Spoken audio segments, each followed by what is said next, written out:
आज बहुत अच्छा चैप्टर लेकर आए सर, जिसका नाम है द्विघात समीकरण। सबसे पहले आज आप सबको मेरा यूट्यूब चैनल पर आप सबका हार्दिक अभिनंदन है। और आज मैं बहुत खतरनाक चैप्टर लेकर आया हूँ जिसका नाम है द्विघात समीकरण। ये द्विघात समीकरण से मैट्रिक एग्जाम में काफ़ी क्वेश्चन पूछे जाते हैं और इस चैप्टर में इतना आसान क्वेश्चन है कि इस चैप्टर को आप आसानी से बना सकते हैं, बशर्ते इसको समझने का प्रयास कीजिए तब। क्योंकि द्विघात समीकरण का जो फॉर्मूला होता है वो सबसे बड़ा डिपेंड करता है, इसलिए फॉर्मूला याद रहेगा तो द्विघात समीकरण समझना बिल्कुल आसान है। तो चलते हैं द्विघात समीकरण की ओर। बाबू कहता है व्यापक रूप, तो द्विघात समीकरण का व्यापक रूप होता है ax² plus bx plus c बराबर क्या चीज 0, जहां a b c बराबर वास्तविक संख्या। तो वास्तविक संख्या किसे कहते हैं? वास्तविक संख्या वैसी संख्या को कहते हैं दुनिया में जितना भी संख्या है सब वास्तविक संख्या है। दुनिया में जितना भी संख्या सब क्या है, चाहे वह धनात्मक संख्या हो चाहे वह ऋणात्मक संख्या हो, सबके सब कैसा होता है। तथा a इज नॉट 0, मतलब a का मान 0 के बराबर होना नहीं चाहिए। इसमें दो मूल होते हैं। द्विघात समीकरण में कितने मूल होते हैं? इसको पढ़ते हैं अल्फा, इसको पढ़ते हैं बीटा। द्विघात समीकरण में कितने मूल होते हैं? दो मूल होते हैं, एक का नाम है अल्फा और दूसरा का नाम क्या है बीटा। जबकि अल्फा प्लस बीटा जोड़ते हैं तो इसको हिंदी में पढ़ते हैं मूलों का योगफल। मूलों का योगफल, तो मूलों का योगफल का सूत्र होता है माइनस बी बटा कौची। नंबर दूसरा अल्फा गुने बीटा, अल्फा गुने बीटा बस मतलब होता है मूलों का गुणनफल, मूलों का जिसका सूत्र होता है सी बटा कौची। अब चलते बाबू द्विघात समीकरण का सूत्र। तो द्विघात समीकरण का सूत्र होता है x² minus alpha plus beta into x plus alpha गुने बीटा बराबर क्या चीज 0। तो x² minus alpha plus beta को पढ़ते मूलों का योगफल, आज अल्फा गुने बीटा को पढ़ते मूलों का। इसमें आपको पढ़ना है सर विवेचक। क्या पढ़ना है सर? विवेचक पढ़ना है। क्या पढ़ना है सर?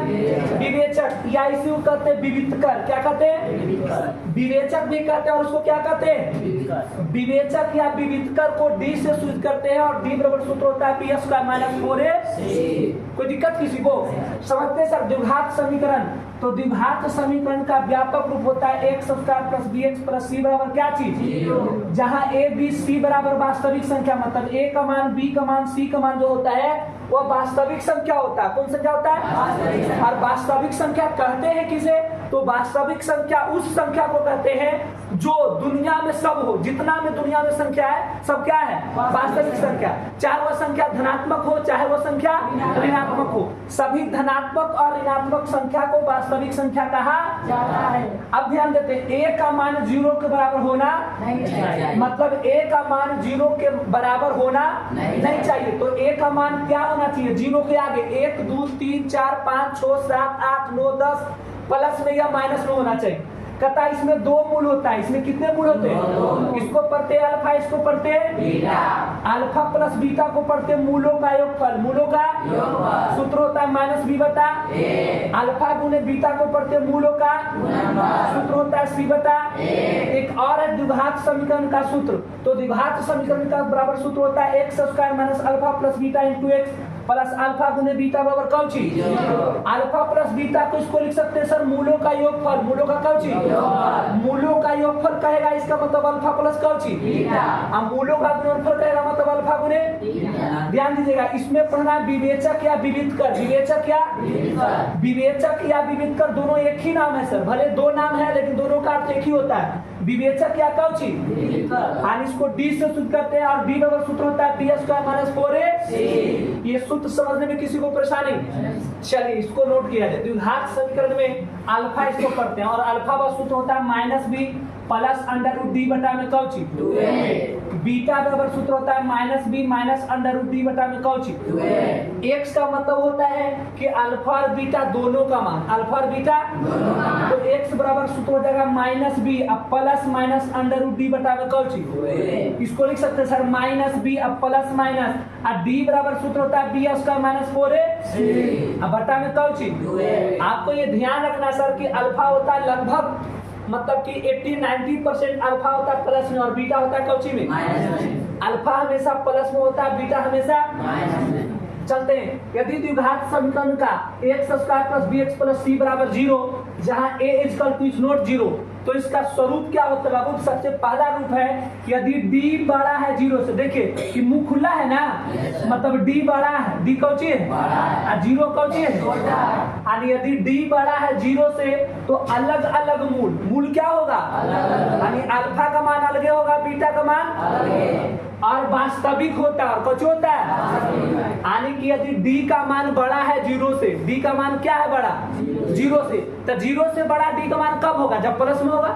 1 2 3 4 5 6 7 8 9 10 ये सब प्लस में होगा तो d का मान क्या होगा? बड़ा होगा। तो जब उसका मूल ज्ञात कीजिएगा, अल्फा बीटा का मान निकालिएगा तो अल्फा का मान अलग होगा, बीटा का मान, और उसका मूल कैसा होता है सर? वास्तविक होता है। नंबर दूसरा, यदि d बराबर 0, d बराबर मतलब d का मान 0 आ जाए, d का मान क्या आ जाए? 0 हो तो मूल बराबर अथवा संपाती और वास्तविक होता है। ध्यान दीजिएगा, मूल आपका बराबर हुआ, कहने का मतलब मूल दो प्रकार के, वो अल्फा है वो बीटा, यानी जितना अल्फा का मान होगा उतना ही बीटा का मान होगा। लेकिन संपाती मतलब एक ही रेखा पर, संपाती मतलब जो अल्फा का मान होगा वही बीटा का मान होगा और वास्तविक होगा। मूल क्या होगा? नंबर तीसरा, यदि d बड़ा है 0 से, d का मान से बड़ा कौन सी? 0, तो बताइए d से बड़ा होना चाहिए किसका मान? 0 ना मुंह खुला है, तो जन्ने मुंह खुला होता वो बड़ा, वो कौन सी सर? और जन्ने मुंह बंद रहता वो कौन सी? तो d छोटा होगा और 0 क्या होगा? तो बताइए d का मान माइनस में रहेगा तो ना 0 बड़ा होगा सर। d का मान यदि माइनस में होगा तो 0 क्या होगा? तो कोई वास्तविक मूल नहीं होता है, इसका कोई मूल नहीं होता है, वास्तविक नहीं होता, मतलब इसका अल्फा और बीटा का मान ज्ञात किया नहीं जा सकता है। सिंपल फंडा में ये आप समझिए सर, थोड़ा सा ध्यान दीजिए। यदि d का मान 0 आ जाए, d का मान कौन सी आ जाए? 0, तो अल्फा और बीटा का मान ज्ञात किया जा सकता है। और अल्फा बीटा के जो मान ज्ञात कीजिएगा, तो यदि अल्फा के मान आएगा 5 तो बीटा के मान भी आएगा कितना? कोई दिक्कत। लेकिन d का मान आ जाए प्लस में 1 2 3 4 5 6 इन्फिनिटी, तो इसका भी मूल ज्ञात किया जा सकता है। d का मान यदि प्लस में आएगा तो इसका भी मान ज्ञात किया जा सकता है। अल्फा और बीटा हम ज्ञात कर सकते हैं। लेकिन सर यदि अल्फा के मान आया 20 आएगा तो बीटा के मान आएगा -40, मतलब अल्फा का मान अलग आएगा, बीटा के मान अलग आएगा, मतलब दोनों अलग अलग मूल होगा। दोनों क्या होगा? अलग अलग मूल होगा। लेकिन जब d का मान माइनस में आ जाए, -1 -2 -3 -4 -5 इनडिफिनिट जहां मन तहां से, तो जब d का मान माइनस में आ जाएगा तो उसका मूल ज्ञात किया नहीं जा सकता है। इसका मतलब अल्फा नहीं ज्ञात किया जा सकता है और बीटा भी ज्ञात किया नहीं जा सकता है। परेशानी किसी को? इसमें किसी को परेशानी समझते हैं सर? कब? 2 स्थिति, इसमें 3 स्थिति आपको दिया हुआ है, d का पहला दूसरा तीसरा। पहला स्थिति यदि d का मान 0 आ जाए, d का मान क्या आ जाए? 0, तो उसका मूल वास्तविक होता है और अल्फा और बीटा एक ही होगा। अल्फा और बीटा क्या होगा? मतलब अल्फा के मान यदि 5 निकलेगा तो बीटा के मान भी 5, यदि अल्फा के मान x निकलेगा तो बीटा के मान भी, यदि अल्फा का मान 20 निकालते हैं तो बीटा का मान भी 20। कब? जब d का मान 0 रहेगा। ध्यान दीजिएगा, यदि d के मान प्लस में आ जाए, d के मान कौन सी में? से 1 2 3 4 5 6 7 8 9 10 20 25 30 35 40 45 50 60 70 80 कोई भी प्लस में आ जाएगा तो समझिएगा इसका मूल ज्ञात किया जा सकता है। लेकिन मूल ज्ञात जब कीजिएगा तो अल्फा का मान अलग आएगा, बीटा के मान अलग, मतलब अल्फा का मान यदि 20 है तो बीटा का मान -40, यदि अल्फा का मान 50 आएगा तो बीटा का मान 100 आएगा, यदि अल्फा का मान 80 आएगा तो बीटा का मान 160 आएगा, कुछ भी आ सकता है। मतलब अल्फा और बीटा का मान अलग अलग होगा। लेकिन जब d का मान माइनस में रहे, d का मान कौन सी रहे? d का मान -1 -2 -3 -4 -5 -6 -7 -8 ऐसी बढ़ते जाएगा तो उसका अल्फा और बीटा ज्ञात किया नहीं जा सकता है। क्यों नहीं ज्ञात किया जा सकता है? क्योंकि ये 0 से क्या है? छोटा है। 0 से क्या है? छोटा है। जो 0 से छोटा होता है उसका मूल ज्ञात किया नहीं जा सकता है, मतलब उसका मूल वास्तविक नहीं होगा, उसका मूल वास्तविक नहीं होगा। यहाँ तक किसी को परेशानी? अब समझते महाशय जब ध्यान दीजिए, जैसे मान लिया जाए, लिख दिया यहाँ पर सर 2x स्क्वायर अब -6x अब +5 बराबर 0, +5 बराबर कौन चीज? देखिए इधर ध्यान दीजिए, इधर सर a का मान, b का मान और c का मान ज्ञात करने के लिए सिखा रहे। ध्यान दीजिएगा, x स्क्वायर के आगे वाला a का मान, तो x स्क्वायर के आगे वाला कितना है सर? 2। ध्यान दीजिए, ये x वाला आगे जो होता है उसका मान b का मान, तो x का आगे कितना है -6, बच गया जो c का मान कितना, परेशानी किसी को, और इसको हम ज्ञात कर सकते हैं सर। ध्यान दीजिए, जैसे मैं यहाँ पर लिख दिया sir ax² minus ax² minus bx अब माइनस c बराबर कौन चीज 0। अब यहाँ पर a के मान कैसे ज्ञात करेंगे, तो x² के आगे वाला कौन चीज सर -a, b के मान सर x के आगे वाला कौन चीज सर -b, c के मान बच गया -c ना, ये abc के मान ज्ञात कर लेंगे। तो abc के मान ज्ञात करने में किसी को परेशानी, abc के मान कैसे ज्ञात करें, किसी को दिक्कत, चलिए ये समझने में किसी को परेशानी तो बोला जाए, खुल के बोले सर कोई दिक्कत नहीं है, यहाँ पर किसी को परेशानी समझने में तो बोला जाए। ध्यान देते हैं, एक अल्फा होता है, अल्फा का सूत्र होता है -b plus under root d बटा में कौन चीज, बीटा का सूत्र होता है -b minus under root d बटा में कौन चीज, x बराबर सूत्र होता है -b plus minus under root d बटा में कौन चीज। ये जो x मान होता है इसमें अल्फा का मान भी होता है और बीटा का भी मान होता है, और इसको लिख सकते हैं सर -b तो -b प्लस माइनस, और d बराबर विवेचक या विविधकर होता है, d मतलब विवेचक या, और d बराबर सूत्र होता है bs का -4a अब बटा में 2 है ना सर। ये द्विघात समीकरण का 3 रूप है, तीनों रूप को समझते हैं। d का मान जब 0 आता है, d का मान क्या है 0 जब आता है तो अल्फा का मान और बीटा का मान बराबर होता है, मूल वास्तविक होता है। दूसरा d का मान जब प्लस में मान आएगा तो अल्फा और बीटा का मान ज्ञात किया जा सकता है, लेकिन अल्फा का मान अलग होगा, बीटा का मान, लेकिन d का मान जब माइनस में आवे, d का मान कौन में आवे माइनस में आवे तो अल्फा और बीटा का मान ज्ञात किया नहीं जा सकता है, क्योंकि उसका मूल वास्तविक नहीं होता है। किसी को दिक्कत, अब मान ज्ञात करने सिखाते sir 2x² minus 6x plus 5 बराबर क्या चीज, ध्यान दीजिए x² के आगे वाला एक मान पर कितना है सर, x के आगे वाला b के मान -6 ना, c का मान कितना, और एक उदाहरण लेते बाबू